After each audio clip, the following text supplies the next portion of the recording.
Okay, good afternoon, everyone. I think welcome back, to our series, of the Enterprise Wednesday.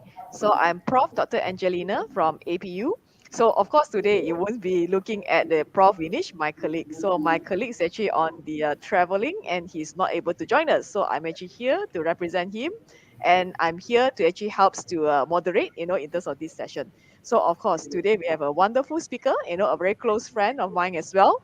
So we have Kelvin here, with us today. So let me have a quick introduction of Kelvin. All right.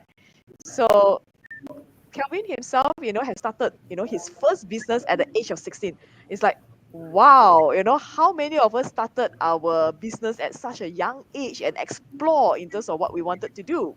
So he himself, is currently managing director of Furly Bioextract, which is a award-winning biotechnology company in Malaysia. It has a global reach of 11 countries at this moment. So surprisingly, his technical, is actually in the area of chemistry. So he has actually commercialized more than 200 concepts, to product with categories in food supplement, traditional and cosmetic, and many others care products as well. So he has also pitched, at the Silicon Valley Tech Forum in 2016, and he's also our mentor, in the industry mentor for ASBX uh, accelerator, ASBX, okay, in APU. Yeah. So he has many achievements, that he has. Wow, there's a long list of those. Yeah, starting from the Malaysia New Zealand chambers, from the various different ministries, and also the different committee members, that he has. All right. So it's like there's a long list. I just didn't want to read out everything, but I'm pretty sure that you'll be enjoying today's session. So, and of course, today with me is my partner in crime, which is Jeremy Chong. He's actually the student of the Enterprise Club. All right. So, Kelvin, you want to introduce yourself and then share Sure. with us? So thanks, guys. I know it's after. I assume this is the end of the day for most of people, so everyone is here to hopefully get some interesting information. My name is Calvin Su. I have a technical background, as Dr. Angeline mentioned, in chemistry. I'm also a student. I'm pursuing my PhD, which is never ending, as Prof. Angela knows from the day I met her. So I do understand what it is to be like a student, or sometimes even be a student and an entrepreneur at the same time. It is definitely a difficult task, but we're in a very new age era, and I think we are very blessed that social media and digital media is such a big thing in terms of a great way to test and validate your ideas. So I don't want to take up too much of time, so we can get into the interesting facts and some of the things I'll share with you about what cost me a bit of money, so we can get more information. So if you can bring up the slides, Jeremy. So the topic we're going to speak about today is going to be how to frame and validate your ideas. So a lot of times, people or yourselves may have ideas or solutions. And you say, "Hey, that's a great idea. There's definitely a solution for this." But sometimes it's important to take a step back and really look and evaluate to see whether your idea or your solution is really fixing a problem. Is a problem encompassing everyone, or is it just encompassing yourself? And there are a few great tools we can use, and I'll go through a bit of discussion about this on how we at Furly use digital media to validate some of the ideas. So, what is the idea? What inspired you? How do you come about it? Is it unique? Does it solve a problem? Does it solve a pain point, or is it just a desire? And these questions you want to ask yourself even before you come up with your MVP or your proof of concept for whatever you want to do. The question, is it unique, is sometimes, a lot of times, whenever we sit down and we dream and we think about our idea, we think it's super special. It's the only one on the planet. Highly unlikely. There will be something of similar nature, and you have to accept that that might be a competing product to you.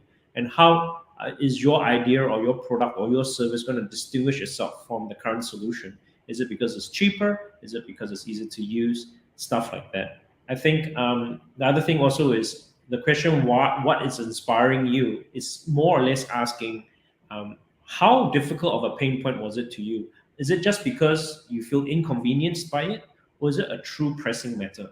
True pressing matters, such as ideas which solve very direct problems, such a very easy example are like drugs. Drugs fix direct issues.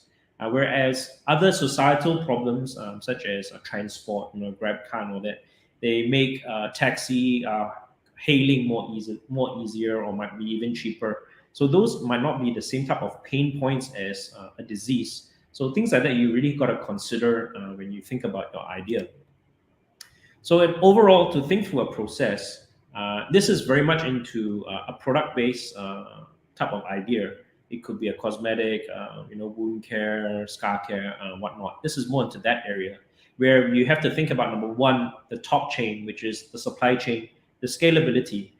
Is it a problem which can be overcome? Is the technology available? Is it realistic right now in terms of cost? Do you need to scale? How much is it going to cost you to scale? What type of money do you need to invest in this product in order to see it at a certain cost and price point? And a lot of times we get customers coming to us with solutions or products they want to run, but they have not really gone through their cost structure.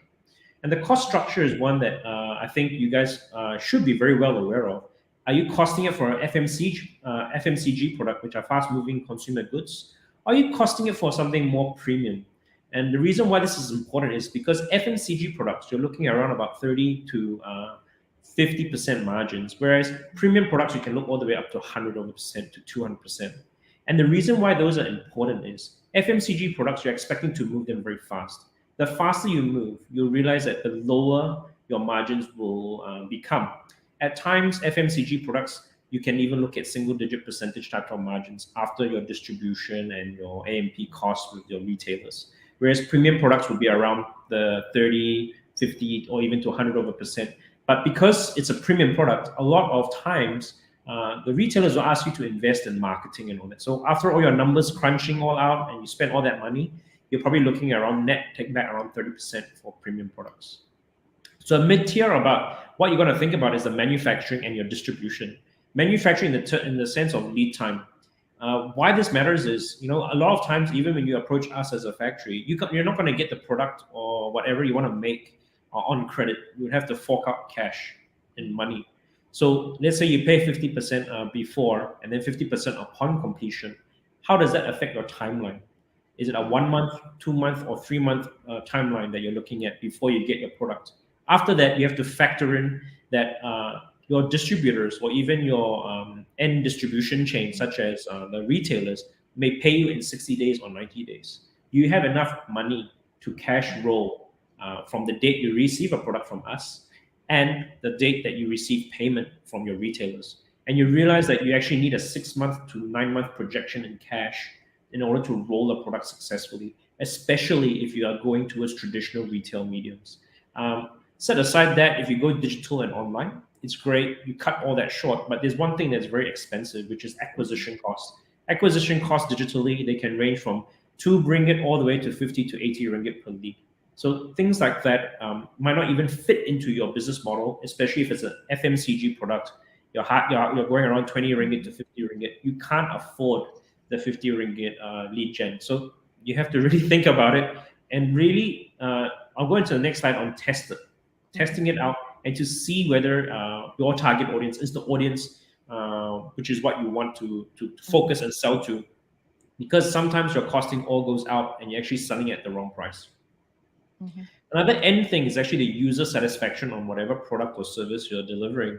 A lot of times people are very hard on cost. It's a chicken and egg because for costing to be driven really down, we need to have quantity in manufacturing, or you need scalability in the service. When you're not able to fork out so much money in stock, you really have to take a haircut on your margins. And this is more to test the MVP before you can start to scale it to a cost optimized level. Mm-hmm. Any type of idea or product, I would recommend starting out no less than 15 to 20,000 ringgit. Anything less than that, you're having problems in terms of cost optimization. Your boxes will be expensive. Your raw material will be expensive. Your cost of manufacturing will be expensive. and you'll be uncompetitive, even though the product may be competitive when it's scaled. So things like that you have to think about. Don't try to do the business on the cheap at 5,000. You're not going to see the type of margins, which is what you should be seeing. And that might put you at a disadvantage because of price points. Mm. How Yes. do you actually comes up, with your idea? So Kelvin, you have like so many great ideas. Do you come up from the addressing your pain points, or is it from a different niche, that you found, or how? I think how some of the ideas come about is we Mm-hmm. have customers which approach us with problems, and we will come up with solutions or ideas. And we, of course, even before then, and I'll go back in this in a bit, is to actually do a lot of due diligence. You guys are going to university, and there's one thing I learned: I hated to read when I before I got my degree. I hated reading, and now I've never read so much in my life. It's like paying punishment for not knowing how to read. But you realize one thing at this stage, before you can even validate a solution, is really to do your literature review, do your due diligence. And data and information is so available now, and that's the problem. It's so available, so you don't have an excuse not to Mm. check whether there is a solution for the problem, number one, and whether there are other solutions where you can readjust its application to something you want to do. An example like this is we want to increase the premium effect of the cosmetics we manufacture. So we imported essential oils and fragrances from Europe. And because we're in powder formats for the food products, Mhm. we want to incorporate these oils into our food products. So we're like, oh, how do we do that? How do we get the fresh notes out from the citrus Mhm. lemon that comes from Spain? And there's actually technology available used for other purposes Mhm. where they encapsulate these type of essential oils, but very heavily focused on the first aromatic notes. And Mhm. we readjusted the research to fit into our situation. Mhm. I think it's always a problem that we want to fix, either for the customer or for ourselves. And if we can buy it off the shelf, we'll buy it off the shelf. We wouldn't want to Mhm. reinvent it. Mhm. Unless there is true reason to invent it in-house, we'll rather buy it. It's no, you don't want to reinvent the wheel for no reason. Reinventing the wheel is expensive. And with anything that you do, you realize nothing goes to plan. There's always something that will go wrong. So if you can buy it ready off the shelf, have it as someone else's problem, I would rather do it that way. So problems only arise when people realize there is an issue with it. Then we have other projects where there is waste, for example, and they want to look at cost optimization of waste. And you'd be surprised. Very, really big companies have done work with us in terms of waste and looking at how to adjust it, looking at antioxidant levels of waste products and using that in a food product. So it really depends on the company. Mhm. Okay. So as I mentioned before, and as Dr. Angeline rightly said, I spoke about understanding the idea, Mhm. looking at literature review. I hate doing literature reviews, but the best part is, a lot of people have done literature reviews. They're published. Just read them. Easy. So you save so much time. Instead of writing your own, you can read other people's literature review about certain topics. The Mhm. best part is sometimes you might not be very well educated in the field of study, and a literature review is a very great way to get an oversight and an overview of what Mhm. this technology is about or what is the solution about. And that's why you would go to university, so you can understand all the terms or the colloquial terms they're using, so you can read faster. Case studies are really good as well. Competitive competition landscape is actually very underrated in Malaysia. A lot of people don't really spend enough time looking at competition. And we're looking at Mhm. competition in a few aspects: unique selling points, distribution channels, price points, Mhm. and even the way they sell. So an Mhm. interesting one that we realized during the COVID lockdown was for FMCG household products of the medium to premium category, there is Mhm. no product that's manufactured in Malaysia except for one brand, which is what we are Mhm. doing for them. And we Mhm. cornered the whole market during lockdown because no product could come in and out, and only products that were manufactured in Malaysia could service the market. And you realize Mhm. actually there's a very big void for premium household products which are made in Malaysia. The cheap ones we have plenty, the medium, the organic, the natural ones which is lacking. And you realize that is actually an issue here, and definitely there is an opportunity there. Mhm. Another big question, which is underrated, is actually the technological requirement to overcome what you want to do. Sometimes the technology is not ready, or it needs to Mhm. be invented, or it needs to be readjusted for. So Mhm. the question is, does it need to be invented, or is it a minor adjustment where you need to take an existing technology and just do a little bit of tweaking, or just readjust it for your application and test it out. And Mhm. we tend to prefer minor adjustments. They tend to be more successful. Reinventing stuff is not fun. It's a lot of work and a lot of money. Let's do. So a very good question, as I mentioned to you, is your market research. And one big one, which is taken for granted, is actually understanding your complete target audience and profiling this audience, looking at the income brackets, the age, the gender, and the behavior. And why this is so important is when you use social media or you use Facebook or Google, and I highly recommend most graduates going to graduate or even before to get familiar with Mm. the use of social media and understanding the data and analytics that come about to it. As I mentioned to you guys before, data is so freely available. So imagine being able to find the search traffic for certain words, such as collagen. I want to do a collagen product. Are people actually interested in collagen? Were they interested in it 5 years ago versus now? Mm. Things like that, you can see what people are actually looking for. And this is so Mm. important. Even for contract manufacturing, we know that this year, the Mm. search traffic dropped, which means that overall people are spending less on new business for OEM manufacturing, be it cosmetics or supplements. We even know that more people search for OEM cosmetics as opposed to supplements. So the reason why we know this is because the search data is actually freely available through Google Trends and Google Keywords through search traffic. And when you have this idea that Google is more about people looking for solutions to problems, then you know those are ready buyers. Those are people that want to convert, that are looking for solutions to their problems, right? So Facebook is more of push marketing, and that comes about when we spend the money on Facebook. You don't really see high quality conversions. Oh yeah, Dr. Engineering, sorry, it is the next slide.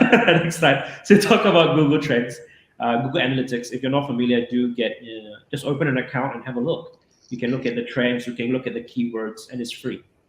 If you got a bit more money, use SEMrush, Ahrefs. There are a few of these tools which you can subscribe free trial, and you realize it's a vast knowledge of information.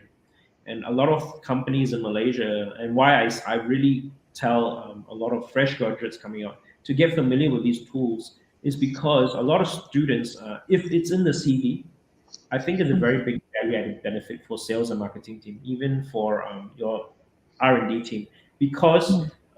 it's so underrated. A lot of companies don't spend enough time and effort in SEO Mm. optimization of their product. And I'll give you a classic example why this is so important. If you search certain companies online, you realize other companies appear as Mm. opposed to the company that should appear, and that's because they put no effort into their SEO marketing, which is Mm. what is it you're selling, what is the service you're offering, what is it you want to do. Those are things that Mm. need to be worked on, and I think those are very valuable. They're actually not very hard to do. Just to understand the basics and how to pass the messaging across would be quite Mhm. impressive for management to see. And this Mm. also applies to the products that you want to sell or the service you want to do. You want to get the messaging correct. You don't want to reinvent words which cost you a Mm. lot of money to advertise. You want to be able to relate it to the mass and have it searchable for them. Mm. As well as that, it's a great way to see the competition because people who are in the game spend a lot of time to SEO optimize their website, let's say for collagen, for whatever service, OEM manufacturing, OEM cosmetics, whatever your service or product could be. It's a great way to see the competition or even to see whether there are other solutions available, right? Kelvin, maybe you can share how does the SEO tools, actually being used, in your context? Oh yeah, the tools we use it quite extensively. We use it in this context right now. We use it to optimize and score ourselves for OEM manufacturing, which is the OEM part of our company. And Mm. it's a great way to gauge with other factories who is putting a lot of effort digitally on their SEO traffic and what type of traffic are we looking at and expecting to see. How much money we should pump in for the marketing to Google and Facebook.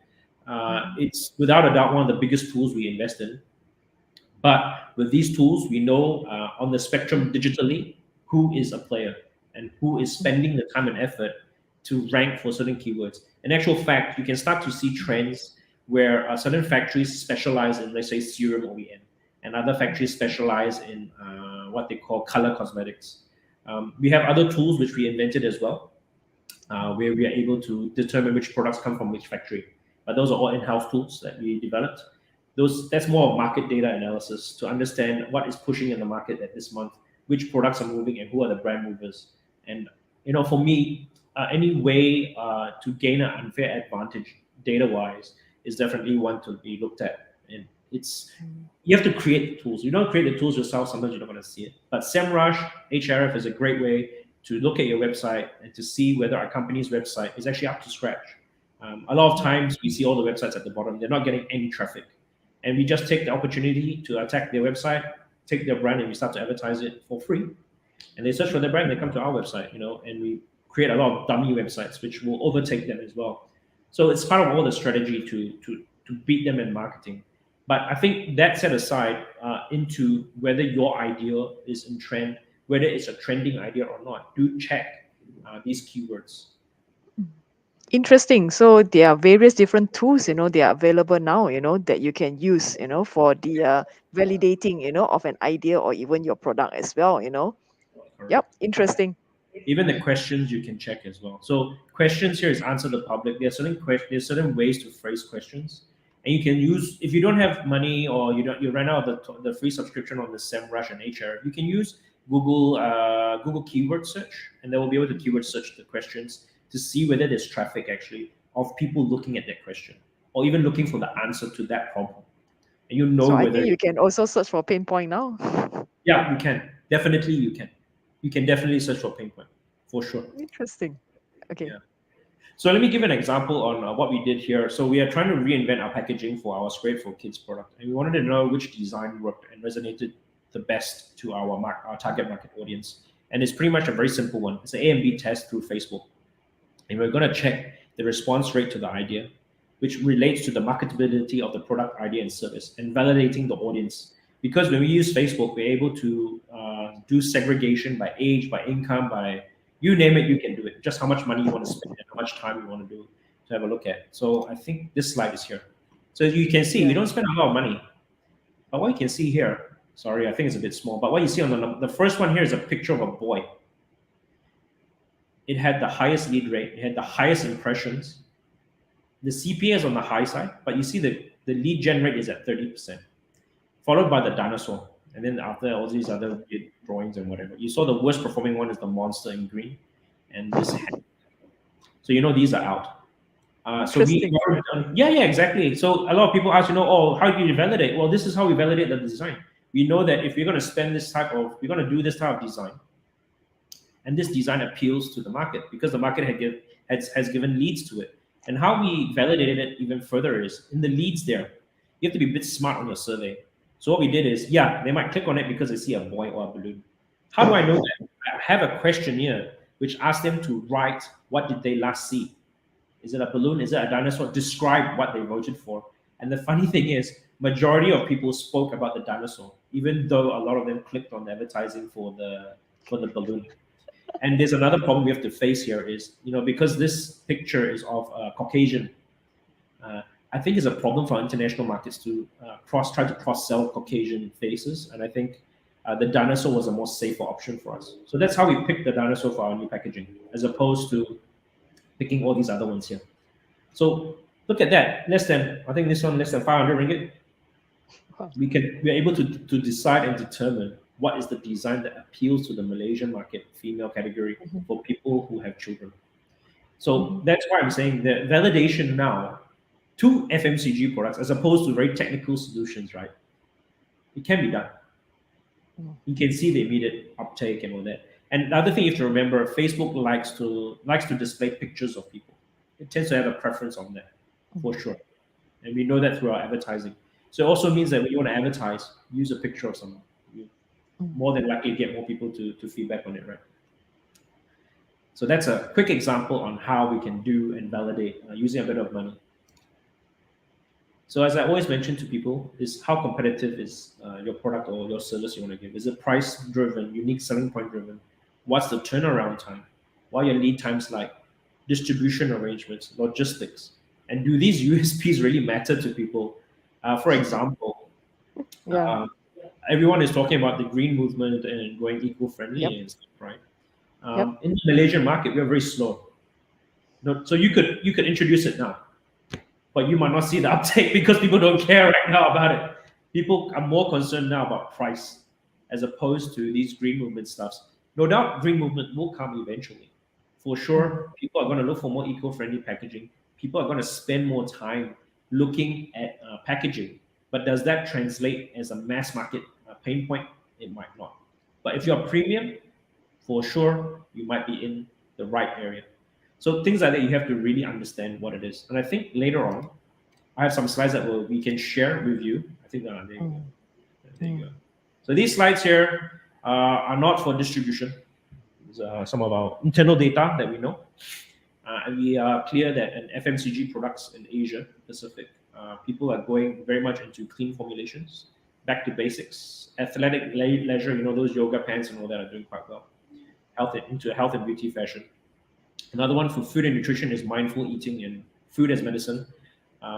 Because of the degree of education within Asia Pacific, people are getting very well educated. So people want benefits of products and they know what they're buying. But does this mean that it's the same in Malaysia? Probably only for the urban community, which is not the majority of the population in Malaysia. So you must really understand your audience and what you want to sell. Another interesting piece of statistics. This is from Euromonitor. They are saying that people are looking for healthier ingredients in food and beverages. We are well above the global average, and these are how we make decisions on how the products we create for people come about. And you realize data is so important because with good surveys come good products, right? So we can create products which are catered very well for the market. And you know that a lot of Malaysians are taking health supplements and vitamins. They participate in physical exercise. It makes sense. Malaysia's got the biggest running community before the COVID lockdown. Everyone is doing some running or marathon thing. And one thing I found very interesting is Malaysians tend to read food and labels much more than the average global citizen. So that's one of the things that we realized is probably more applicable for the urban market. With that being said, because of the high diabetic rate, you would think that people would be more aware of reducing reducing sugar intake and the onset of diabetes, but that might not be the main case for the mass market. So very likely this survey was done in an urban environment, most likely being the Klang Valley. Interesting. Yeah, So I think, right, this is where we will probably want to comes in, from your past experience, So any recommendations, for our students which are first thought about their idea, how can they actually, what is the first step, that they should do, to validate their idea? very simple. Try to sell it to your own family. If you can't sell it to your own family, I don't think you can sell it to anyone. They are It's the a complete- hardest one, right? So you have to sell it to yourself, sell it to your family, sell it to your friends, and if you can convince those, then maybe you got something that's worth to spend a bit more time on. Uh, Mhm. Use the people around you. I would highly recommend it, and it's a very great way to test your idea. You don't go to the people who are very friendly. You have to go to the guys who are brutal. They're gonna tell you your idea sucks. It doesn't bring me any value. Because you can't have the sympathizers tell you, oh, very good, clap their hands, very good. It's all false hope. But if you really have something that's special that really helps them and helps enough people, then you realize people actually really will ask you again, hey, do you have this product? I want to use it again. How to buy? I Mhm. want it. So I think around nearby you, like you can read. Please speed up this available product. So I can't read because I got two screens going on. This is a very interesting one. It's talking about the spending intentions, and this data is from 2021, so it's quite recent. And it talks about Malaysian spending out of the same respondents on spending. And you realize they are willing to spend on health and wellness, actually willing to increase their spending by 41%, and 52% expect to maintain the same amount of spend, followed by groceries and education. The one which is reducing, and this is most likely due to COVID, is the spending on travel and holidays, and novelty experiences are starting to reduce as well.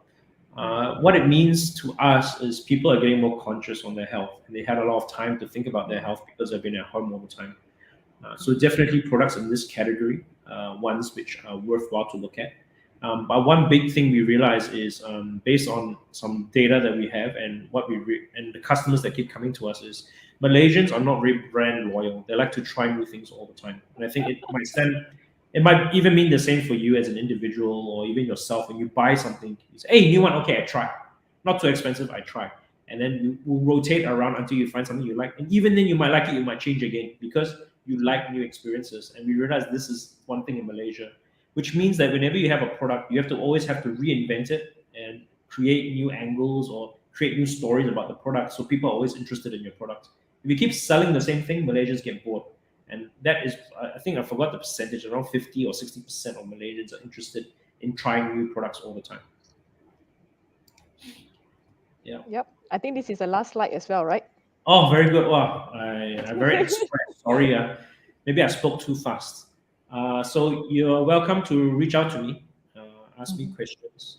I like to engage with a lot of people, regardless, because it gives me good insights and questions on the ground into what people do, and which is why I'm heavily involved in mentoring of companies, because everyone's got their own perspective, everyone's got their own new customer, and it's always Mhm. good to have those feelers around, right, and understand what the market wants.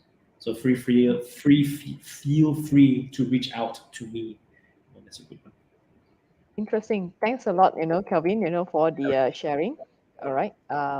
Then I think what we'll do is like we're more into a dialogue now. Okay. So there'll be questions, that the audience are also interested. So just a quick reminder for all the audience, all right, you can actually type in your question in the chat box, all right, whether if you are logging in, tune in via the Facebook or whether the YouTube. Okay. So Jeremy, would you like to take the first question? Yeah, hi, Mr. Kelvin. Here we have a question from the audience by Yu Xian. Okay, so the question is the SEO tools useful for all the business? Definitely very useful, because as Prof. Angeline rightly mentioned, you can actually find the pain points immediately.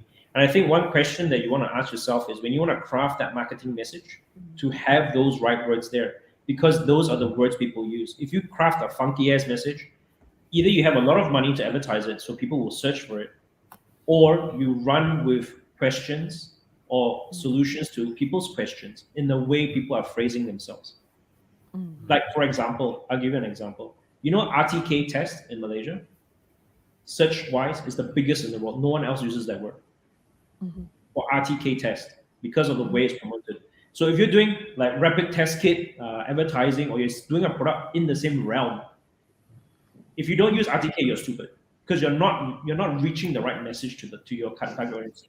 You know, and I have friends. My friends are the ones that are running Clear app, which do the at-home virtual COVID screening. I mean, the other day I was discussing with them their social media strategy.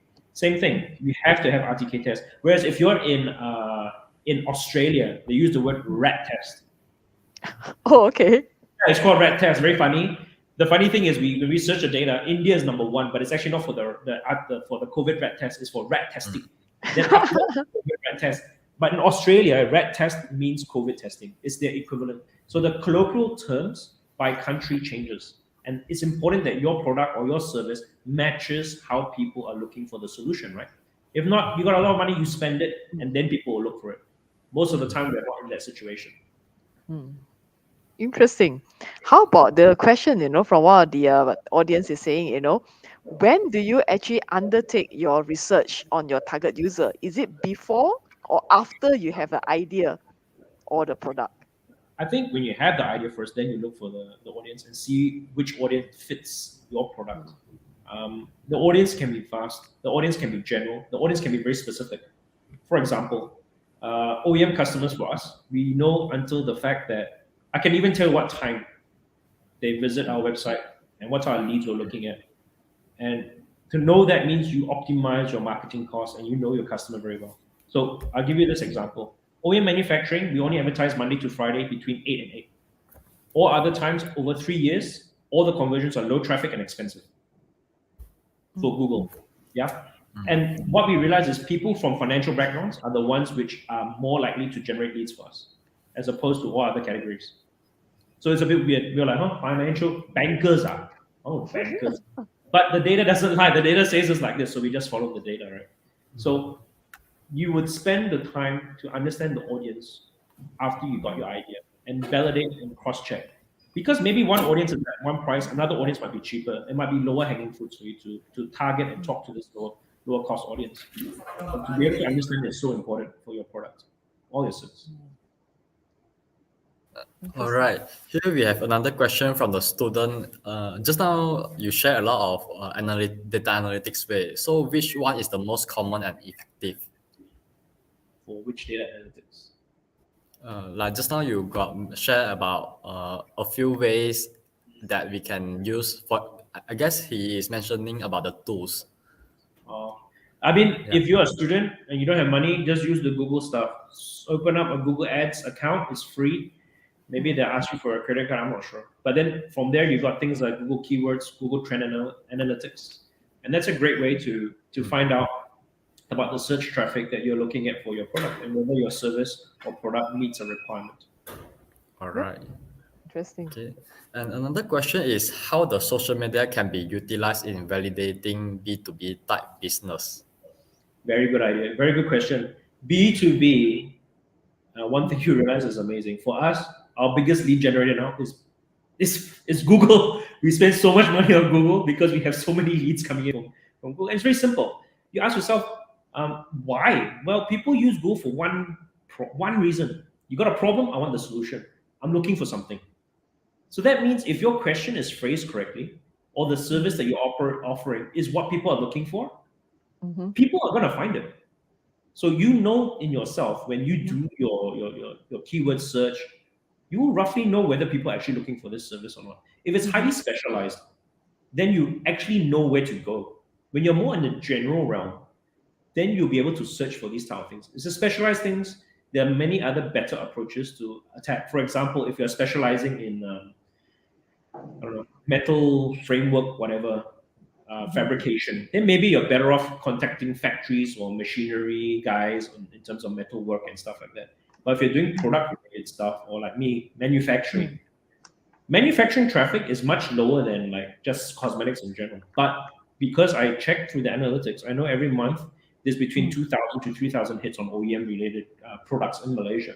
That's across all categories. We will start to be more specific into cosmetics. It's around 500 hits, which is representative to what the type of leads we're coming in, converting around about 5% of those coming in on our website.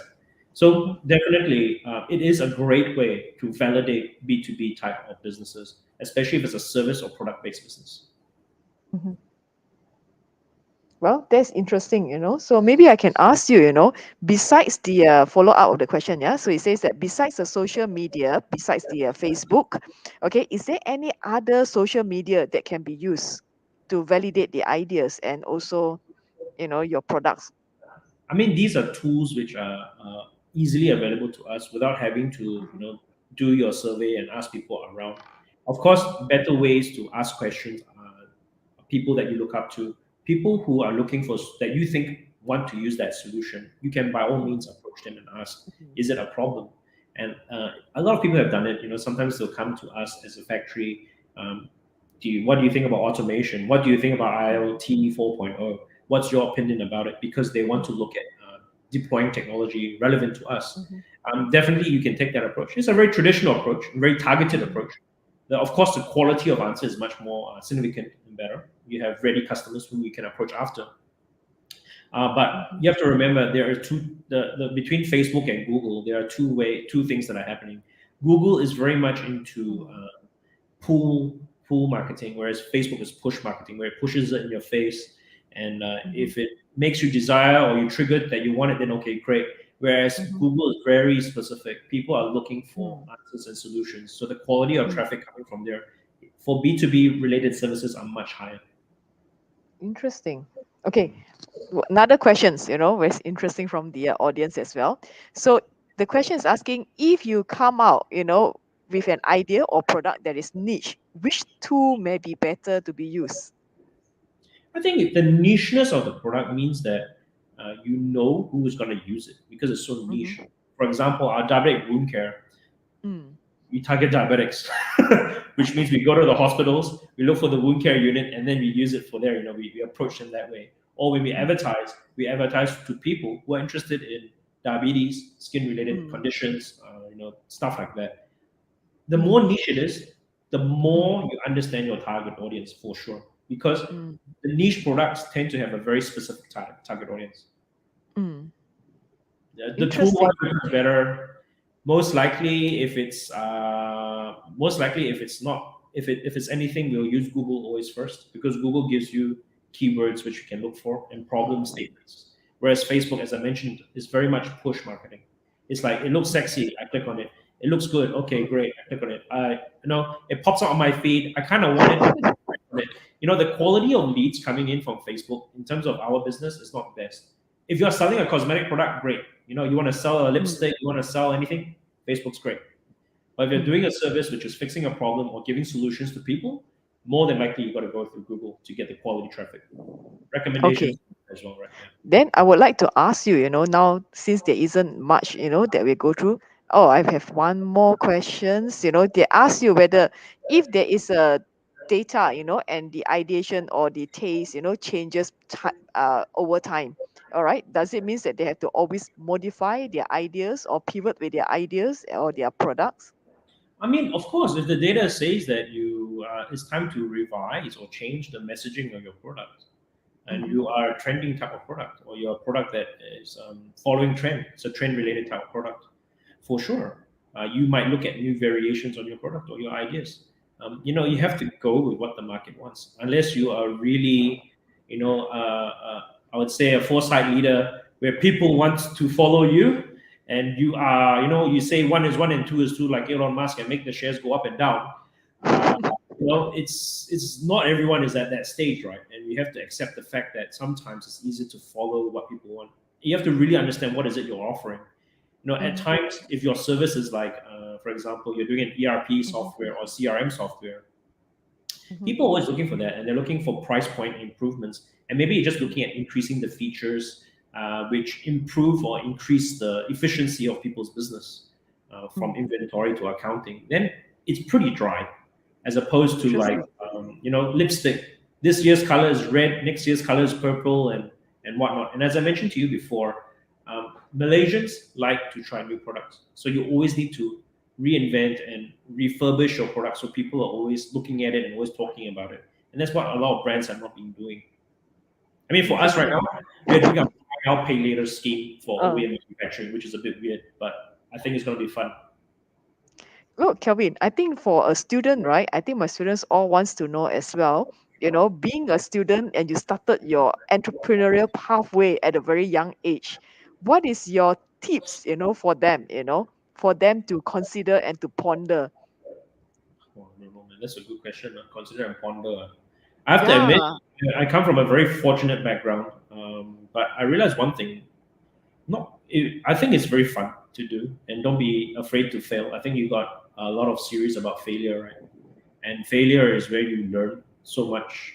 It's whether you can afford the failure or not, and being able to afford failure is so important, to pick yourself up after all your failures, and to really harness and embrace failures. The question you want to ask yourself is, how do you avoid failure? Avoiding failure is where you start to engage with people of wisdom, I would say, older people who have had experience, and can give their 2 cents or 3 cents. It doesn't mean what they say is true and valid now, but it's a good consideration to have in modern new age society.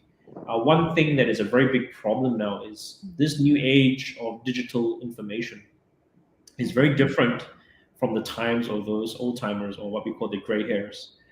Information is so freely available. If you want to be successful in business, I would say personally, it's harder now than before, because you got to have that social media presence. You got to keep spending on that marketing dollar. You always got to get the content rolling, and you need to get everything looking cohesive.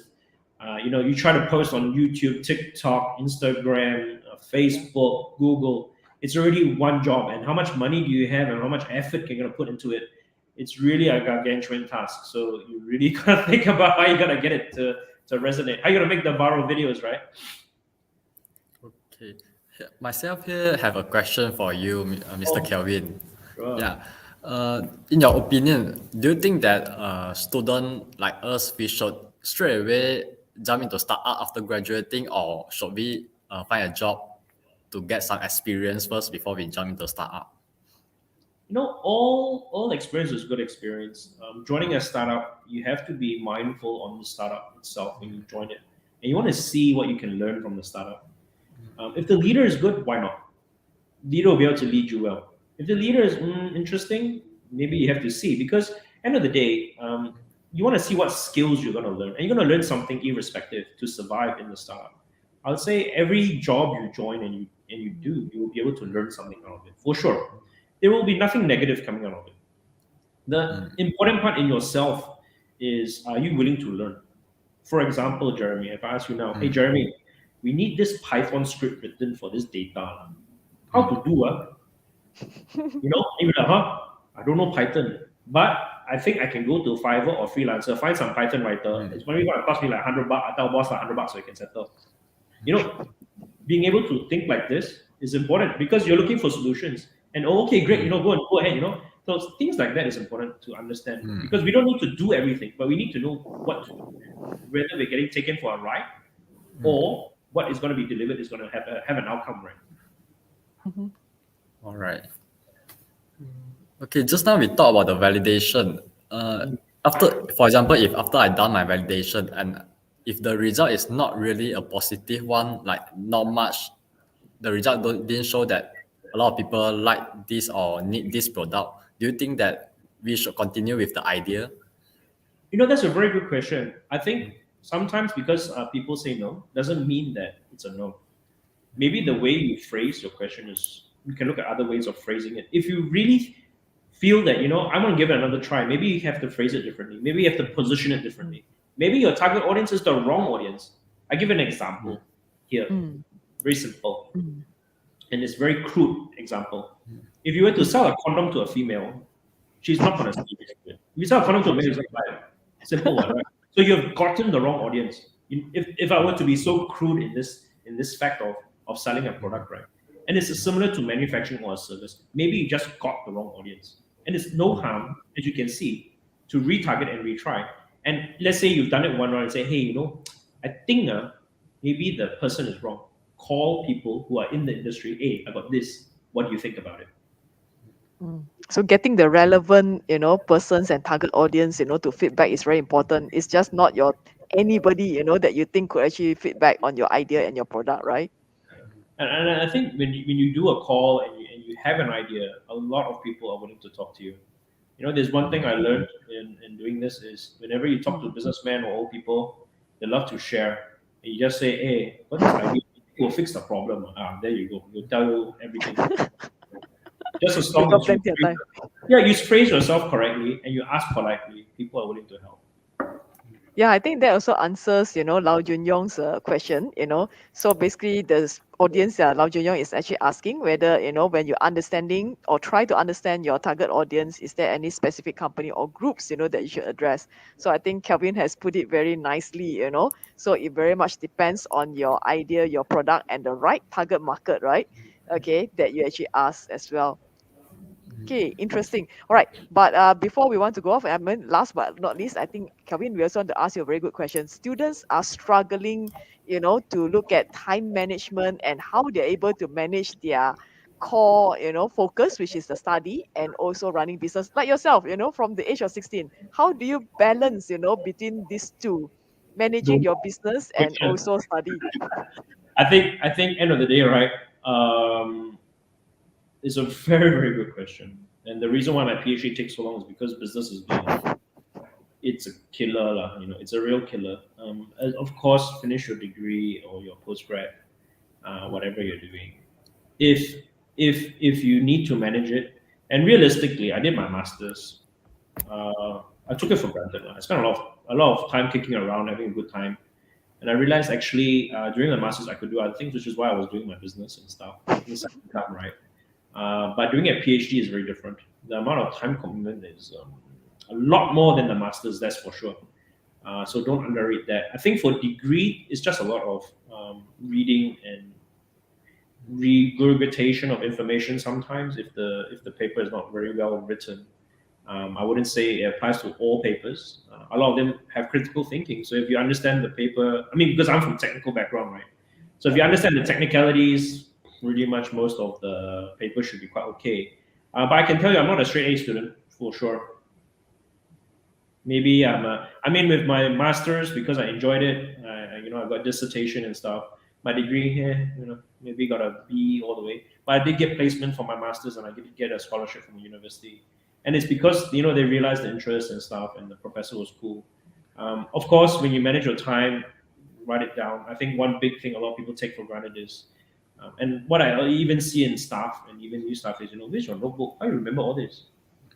Wow, your memory is so good, really good on your memory. So do take a notebook or something down to jot down what you want to do or what you need to do and plan it in your mind. Discipline is one very big one in terms of doing work and doing your studies, waking up. I think Prof. Angeline can say, right, you have children, you have to be very disciplined. If not, your timing all gone, man. I've never been more disciplined in my life ever since my child. Waking up early in the morning. Don't I used to determine your schedule, man. He Yeah, determine your schedule. correct. So I being being same as you guys, being a student, waking up at 10 is my time. I never take classes which are 8 o'clock in the morning, and now I'm waking up at 7. But I mean, it's discipline, like you need to be disciplined, and I realized that because of my post grad and stuff, it's fine, like I know how to slog it through. Okay, I think the last question for tonight, today is there any advice for student startup for getting funding? You'll be surprised. Funding is abundant. It just depends on the quantum and what it is. There are a lot of angel investors around which are willing to fund people. You just have to. I think one thing to ask yourself is how are you going to project this product and service, and don't be shy about speaking about the product to people and being engaging with people and approaching people. I think one very big problem in our Asian culture is we are shy and we don't have the guts, or we don't dare to ask, and we don't dare to ask people, we don't dare to approach people. And I know when we approach people, oh no, he never talk to me. You shouldn't bother with it. Just keep going, because what will happen is people will realize there's talent. And a lot of times when people invest in technology, even want to invest in my company, for example, Baga don't want to invest in technology, I want to invest in the people. Hey bro, okay, 10 years buying you. I like you. I don't really our company, okay. A lot of people look at the person behind it. To see that, of course, the idea must be good and stuff, must be able to make sense and make some money. Maybe it can relate to their business and they're able to see how it's going to benefit them. But even then, it's the person behind it. How driven are they? How do they talk? How are they able to carry themselves? Because you'll be relying on that person to run the company. Right? If the person is not able to feel the energy, don't feel the positivity, and maybe cannot take my money. But there is money. And when your MVP is good, you can. End of the day, if you can sell something, that means your product got some potential. Whether it's big potential or not, hard to say. But at least you can sell something, get some results. Interesting. I think that is very wonderful advice, for our students. So it'd be surprising that, in APU, we have students, who actually own their business at the degree level as well. They're doing their degree and they are actually also doing their studies here. So that would be definitely a good advice for our students. All right. So I think that is, one of the last questions, we just say thank you very much, for being with us, but please don't go yet. We are going to flash out the QR code, for the e-certificates. So before we end, we want to also encourage you to join us next week in our CEO CTO series. So this is exactly what Kevin has actually said. You need to dare to fail. Don't be afraid of failure. So come and stay tuned with us, and you'll be moderated by Miss Michelle, from the School of Business. And our speaker for next week will be Mr. Salim Dashani himself. Okay, so stay tuned, and be with us. So, and before we go as well, so the next Enterprise Wednesday talk will be on the 18th of the May. Yeah, the first week of May will be the public holidays, which is the Hari Raya. So this is where we will not have any session on the first week of May. So we run on every first and third Wednesday of the month. So please do stay tuned, be with us for all the food for thoughts and also the various interesting discussions, that we have with our guest speakers. All right. So stay tuned and be with us. We just want to say thank you very much, to Kelvin all right, for being with us. And thank you very much, for all of you for attending. And just to say, have a wonderful, break for those which are having a break and a holiday during the Raya break. And for those which are celebrating, we just want to say Selamat Hari Raya, Idul Fitri, which means that, we greet you ahead advance of our wishes. Yeah. So thank you very much, from the APU studio. We are Jeremy Chong and Angelina. Thank you. Have a good evening. See you. Thanks.